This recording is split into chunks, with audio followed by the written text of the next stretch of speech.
The tropical Pacific Ocean is a powerful driver of our planet's climate system. Spanning nearly half the globe, this vast body of water strongly influences weather patterns, rainfall, and temperatures across every continent.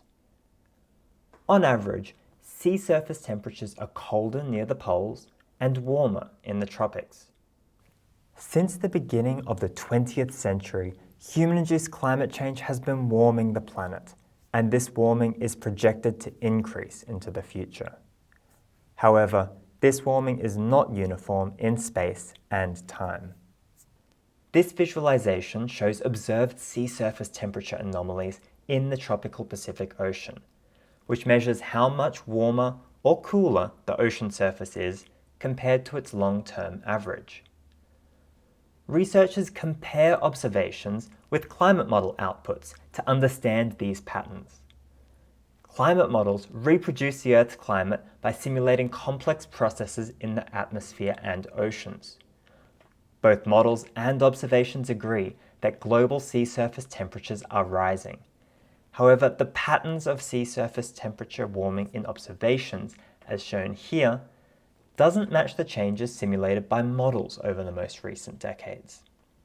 Our research tackles a key question. Why do climate models and observations show different warming patterns in the tropical Pacific over the past few decades? And what does this mean for Australia? Climate models, including our Australian Global Climate Model ACCESS, are our most sophisticated tools for understanding Earth's future. It's important that we constantly evaluate how models are performing compared to observations of the real world, so we can have confidence in the projections they provide.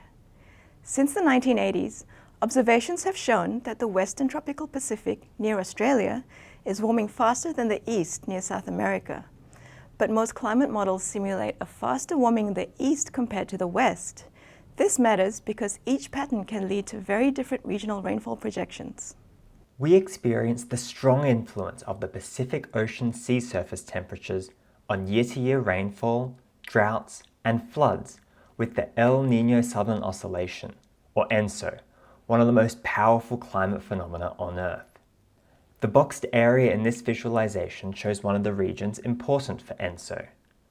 When sea surface temperatures are warmer, this corresponds to El Niño, and when they are cooler, this corresponds to La Niña. The graph below and the shading over Australia show precipitation anomalies for eastern Australia. Blue indicates more rainfall than average, which is more likely during La Niña years. Yellow indicates less rainfall than average and is more likely during El Niño years. Both observations and climate models agree that sea surface temperatures are rising in response to increasing greenhouse gases. To identify the subtle differences in warming patterns, scientists look at the rates of this warming over a particular time window. Between 1980 and 2011, observations show a faster rate of warming in the West Pacific near Australia, or a La Niña-like pattern, while climate models show a more rapid warming in the East Pacific near South America, or an El Niño-like pattern. The current generation of models project a strengthening of the El Niño-like pattern into the future, but it's also possible that the La Niña-like trend of the observations may continue. So, what are the implications of these two possible futures? The answer to our research question will have far-reaching consequences for us all. Will we face a drier future with more severe droughts? Will we face a wetter future with greater flood risks and more frequent storms? How will these changes affect industries like fisheries and agriculture, and the day-to-day weather that we experience? Closing the gap between the modeled and observed past is crucial to ensure that our climate projections are as comprehensive as possible and that we do not enter unprepared into uncharted futures.